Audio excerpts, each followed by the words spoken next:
پیارے بچوں، آج جو ہم کہانی پڑھنے جا رہے ہیں اس کا نام ہے ایک لالچی کتا۔ پیارے بچوں، ایک دفعہ کا ذکر ہے کہ ایک کتے کو بہت بھوک لگی ہوئی تھی۔ وہ خوراک کی تلاش میں ادھر ادھر پھر رہا تھا۔ وہ ایک کساب کی دکان پر پہنچا تو اسے ایک گوشت کا ٹکڑا نظر آیا۔ کتے نے وہ گوشت کا ٹکڑا اٹھایا اور اسے کھانے کے لیے جنگل کی طرف چل دیا۔ چلتے چلتے وہ ایک ندی کے پل پر پہنچا اور وہ ندی پار کرنے لگا تو اسے پانی میں اپنا سایہ نظر آیا۔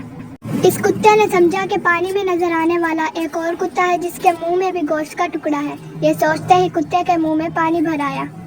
وہ کتا بہت لالچی تھا، اس نے سوچا کہ پانی والے کتے سے بھی اس کا گوشت کا ٹکڑا حاصل کیا جائے۔ یہ سوچ کر اس نے بھونکنا شروع کر دیا۔ جیسے ہی بھونکنے کے لیے اس نے اپنا منہ کھولا، اس کا اپنا گوشت کا ٹکڑا بھی ندی میں جا گرا اور وہ دیکھتا رہ گیا۔ اب کتا ندی کے کنارے بیٹھا آنسو بہا رہا تھا کیونکہ اس کو اس کے لالچ کی سزا مل گئی تھی۔ اخلاقی سبق: لالچ بری بلا ہے۔ تو پیارے بچوں، یہ تھا آج کا ہمارا سبق۔ اگر آپ کو یہ کہانی اچھی لگی تو ہماری ویڈیو کو لائک کیجیے گا اور ہمارے چینل کو سبسکرائب کرنا مت بھولیے گا۔